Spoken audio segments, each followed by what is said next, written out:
तिलक दरबार में इंदर सिंह को लगा देंगे, अपना कमर का तलवार इंदर सिंह को थमा देंगे। रुद्र सिंह उस रोज से देगा चलाना, संन्यास ले लेगा। आज उसी पुत्री का कहना है, क्या कहना है कि उसे 3 खिलौना चाहिए। 3 खिलौना ला करके दे दीजिए, 3 खिलौना से खेलेगी। जब तक वो मोहित किला में कुमारी रानी बन के रहेगी तो मोहित किला में खिलौना से खेलेगी। जब उसकी शादी हो जाएगी, उसके शादी को जब दूसरे राज्य की रानी बन जाएगी, वो खिलौना लेकर के अपनी चली जाएगी। क्योंकि वो खिलौना में सुनने माया माता सरस्वती, माता लक्ष्मी और तमाम देवताओं का वास है। तो ठीक है रानी, वही 3 खिलौना के लिए तूने हमसे सद किया है। हाँ, तू पागल है। ये बात रुद्र सिंह आसान से हो जाएगा रानी। ये खिलौना तो चुटकी बजाया या हाजिर हो जाएगा। कैसे हाजिर हो जाएगा रानी? अभी इसी बात राजमाबा में मैंने डंका में चोट लगा दी। देश का दुकानदार राजमाबा के दरबार में मेला लगाएगा। वो मेला में तुम्हारी बेटी कंचन कुमारी जाएगी वो खिलौना ढूंढने के लिए। वो जो खिलौना पर तुम्हारी बेटी का नजर पड़ गया, सिर्फ उस खिलौना पर कंचन कुमारी का नजर इशारा जाना चाहिए। वो कोई दुकानदार देने से खिलौना नहीं रोकेगा। जो कोई दुकानदार वो खिलौना देने से रोक दिया, साले को उसी मेला में गर्दन काट करके दुकान में लटका देगा। आप सैकड़ों खिलौने वाले को काट दीजिएगा, हजारों खिलौने लेकर के आ जाएगा, लेकिन वो खिलौना मोहित किला में नहीं आएगा। नहीं है, नहीं आएगा। क्यों? क्योंकि वो खिलौना आपको नहीं मिलेगा। वो मेला में वो खिलौना नहीं मिलेगा। नहीं मिलेगा। आकाश में मिलेगा रानी, वहाँ भी नहीं मिलेगा। पाताल में मिलेगा, नहीं मिलेगा। या कोई देवी देवता के मंदिर में मिलेगा। नहीं। अगर जमराज के पास होगा रानी, तो मैं वो खिलौना लेकर के जमराज से भी छीन करके बेटी का हाथ में थमा दूंगा।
कहाँ मिलेगा ये खिलौना?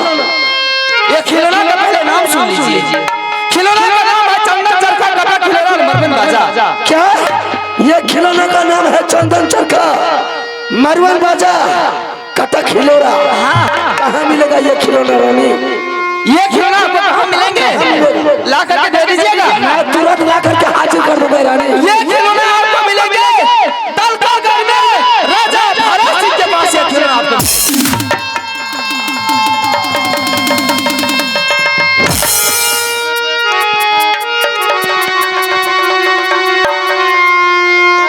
क्या हुआ? क्यों गिर गए?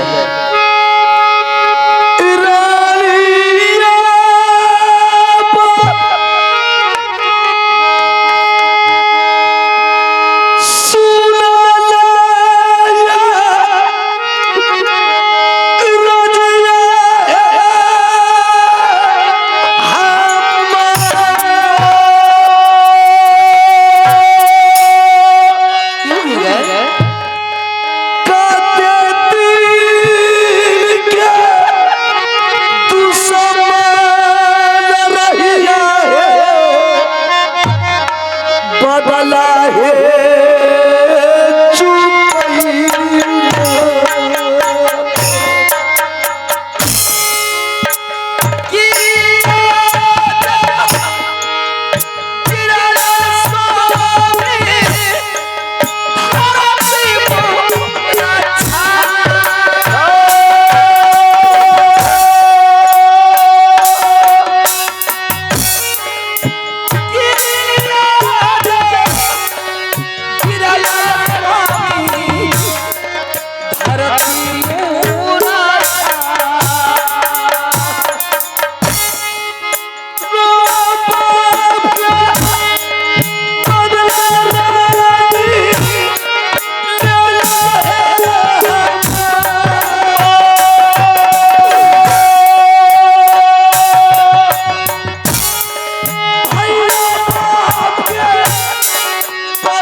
मैं दरगाह घर नहीं जा सकता। क्यों नहीं जाइएगा? इसलिए मन मेरा है, इसलिए मैं नहीं जाऊंगा। नहीं जाइएगा? नहीं जाऊंगा। क्यों नहीं जाइएगा? मैंने बोला ना कि मर्जी मेरा है, मैं अपने मर्जी से जाऊंगा, किसी के कहने पर मैं नहीं जाऊंगा। आज पहली बार पता चला जिस इंसान के डर से आकाश अगर पक्षी बेचारी उड़ी जाती है तो डर से पंख को मोड़ लेती है। माँ के घर में अगर बच्चा रोता है, शायद अगर जान जाता है कि माँ के घर में बच्चा रो रहा है, आपका कान उसके आपका आवाज उसके कानों में चला जाए तो माँ के घर में मुंह को बंद कर लेता है। जिस जगह में आप शिकार खेलने के लिए जाते थे, आज उस जंगल में आप शायद आवाज सिंह सलून के कानों में चले जाए, पता लग जाए कि मोहम्मद का राजा आज शिकार करने के लिए आ रहा है, तो जंगल छोड़ के वो दूसरा जगह को रवाना हो जाता है। आज पहली बार पता चला इतने बड़े पहलवान, इतने बड़े राजाओं का राजा शेर कहने वाले आज इतना छोटा होता है।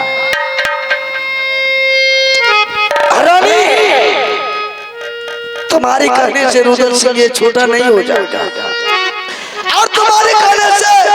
मेरे शरीर का ताकत हीन नहीं हो सकता है, लेकिन मर्जी मेरा है। मैं किसी के कहने पर कहीं नहीं जाता हूँ। रुद्र सिंह का अपना मन हो गया, तुरंत यात्रा तैयार होता है। रुद्र सिंह सत्य बंधन में बंधाने जाने पर मर्जी नहीं चलती है। मेरे साथ चला जा रानी, साथ गाया गया। मुझे कोई गम न कोई फिक्र, लेकिन मैं दल का घर नहीं जाऊंगा। समझ गई मैंने। अगर आप ले जाइएगा दल का घर तो दे दीजिए वो लोग तलवार, जिस तरह की तलवारों से आपने सैकड़ों सिंह संदूक को सर से जुदा किया। दे दीजिए वो हाथ को, वो लगी तलवार आदमी खुला जाएगी। क्या तुम जाएगी दल का घर? मैं जाऊंगी। रानी ये तू नहीं बोल रही है, बल्कि तेरी सर के ऊपर जो काल सवार है ये काल बोल रही है। मर जा पियावा आए जिंदगी से,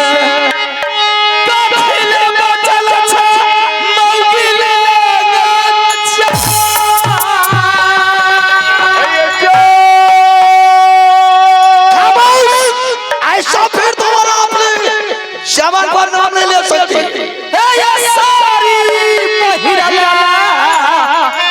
कश्मीर के अच्छा चोली महिरला पिया है मुंडेदार, चूड़ी पहिरला लखलऊबारी, जाके बैठा जा रसोईया घरवा में जा, खाना बनैया रानी भूला ले, खाना खैतई भूला ये रे बार, रसगुल्ला के करतई तैयारी, ये बाल बाल में मोती गुफा, चारों टाप में लगा दूं, ये सोना जीना सोना लगा तू धरा, पैसे भूला रसगुल्ला पर, ये लादा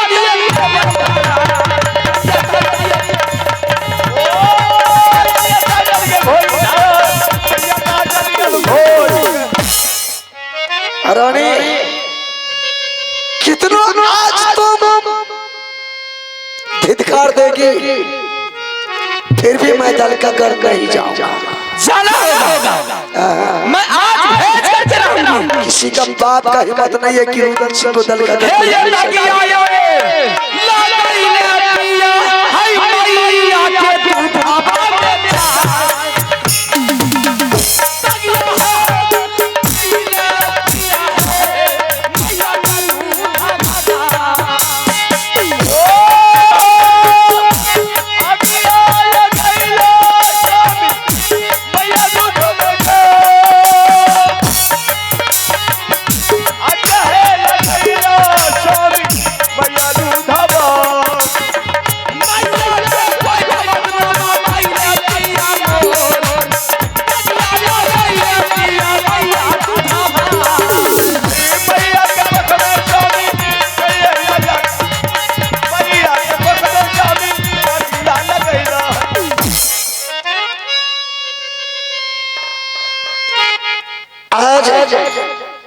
जी भर के जो भी बोलना है बोल सकते हैं, क्योंकि मैं तुम्हारे साथ सच किया, मैं सच में बांधा हूं, मेरा हाथ भी नहीं उठ सकता है,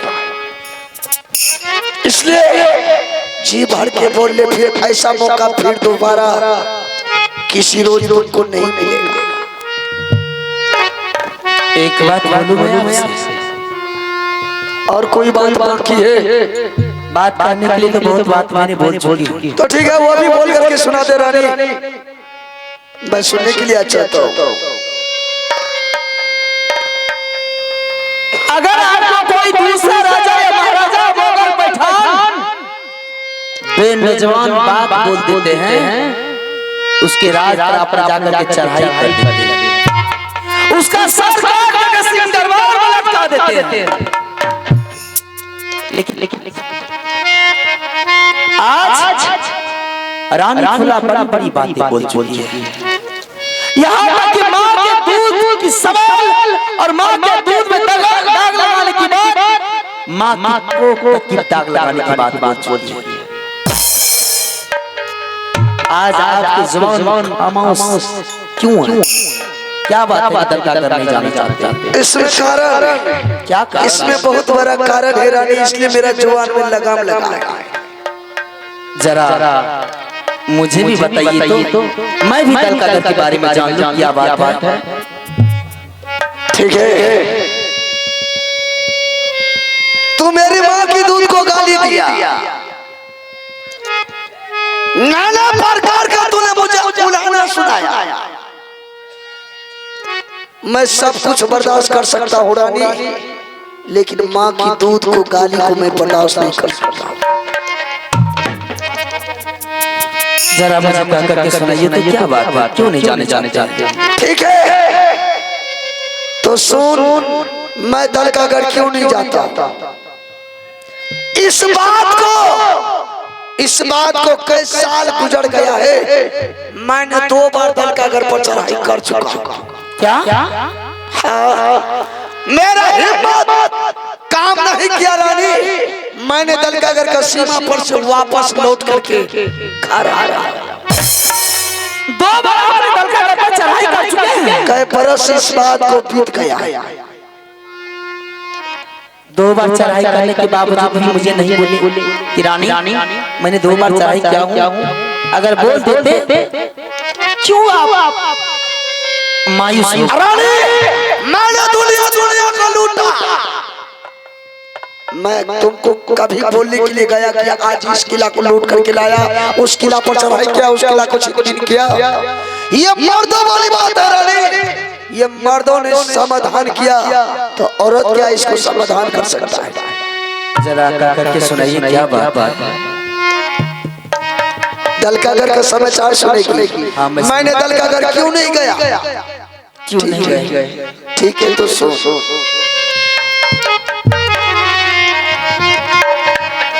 आहे नामी राजा रानी राजा भरत सिंह ने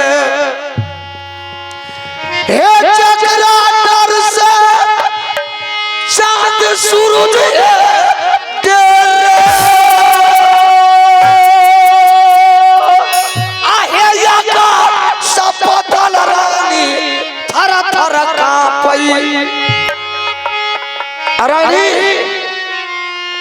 जब राजा भरत सिंह महल को छोड़ करके दरबार निकलता है तो चांद सूरज को भी नजर भरत सिंह के ऊपर पड़ता है, तो चांद सूरज भी भरत सिंह के डर से बादल में छिप जाता है। रानी ये सुनिए दल का कर के ये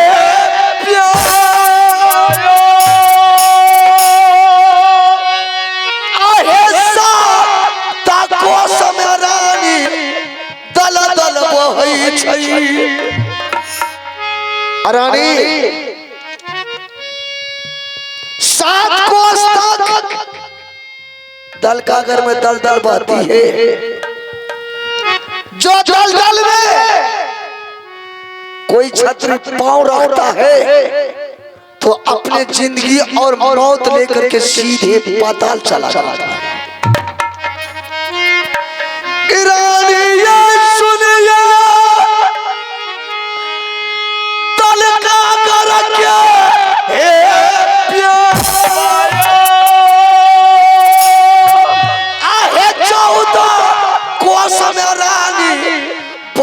के पानी बहै छै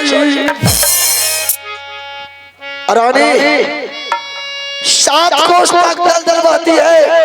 दलदल के बाद 14 कोस तक बर्फ का पानी बहती है। जो बर्फ के पानी में कोई भी छतरी का चाहे पत्थर का शरीर हो या लोहा का शरीर हो, अगर वो बर्फ के पानी में रानी उंगली देता है तो पूरे शरीर पानी पानी बन करके उसी बर्फ के पानी में बह जाता है।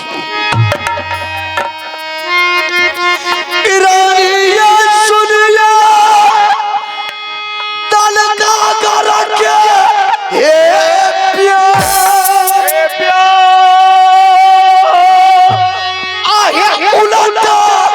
भाला का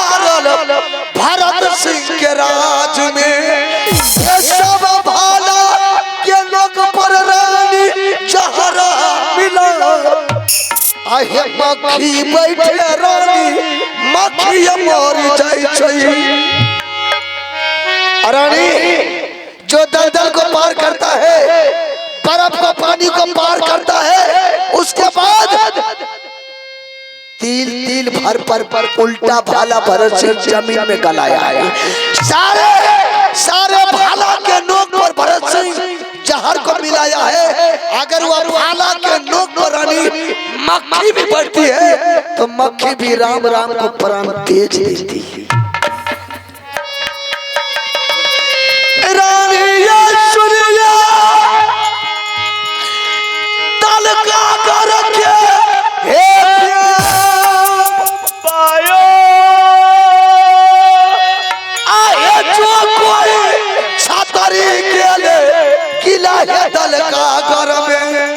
ये चारों ओर से रानी सैना है सनत आए चारों ओर रानी मोगल तैयार छे। ये जो कोई जय जय रानी तलका घर आहे लोलियो या बैरानी अपना महल के घेरी घेरी मारे रानी भारत सिंह घेरी घेरी मारे रानी के पाजी भारत सिंह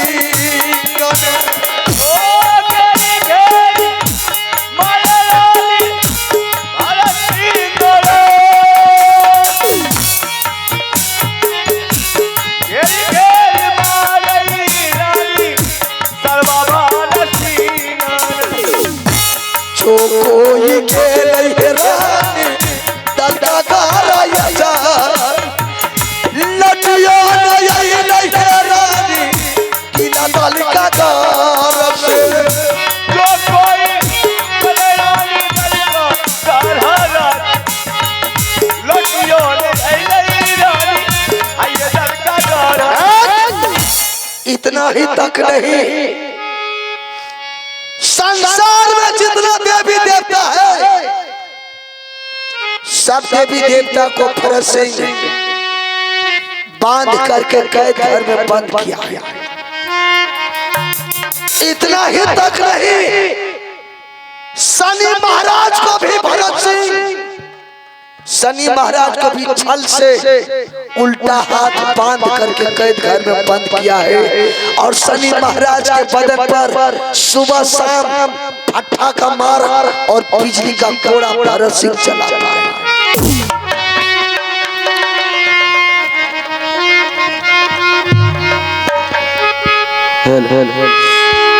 जब इस तरह की बताओ, इस तरह की कठिन रास्ता दोबारा आपने चढ़ाई किए, लेकिन मुझे जानकारी नहीं। ये मर्द को कहने वाला बात नहीं है। जो मर्द दल का कर काम सुनता है तो वह मर्द को रानी थाड़िया में पैसा उतरता। लेकिन दानी फूला का आपका नहीं बोले। अगर जाने का रास्ता जाइएगा तो लौट करके नहीं आइएगा। जाने का रास्ता रहता रानी तो मैंने आज तक 51 किला को रुद्र सिंह नहीं छोड़ा है। 52 किला वही दल का घर पड़ता है। अगर जाने का रास्ता रहता रानी तो मैं पल भर में साला भगत सिंह को परले बिता देता। मेरे बाप को जाने के लिए मैंने नहीं कही। मेरे माँ को दूध को तूने गाली दिया, सोच समझ कुछ कुछ किया। आप जाइएगा तो लौट करके नहीं आइएगा। रानी मैं तुम्हारे साथ सच किया, इसलिए मुझे दल का घर जाना है। अब दल का घर जाने से मुझे कोई दुनिया का ताकत भी नहीं रोक सकता है।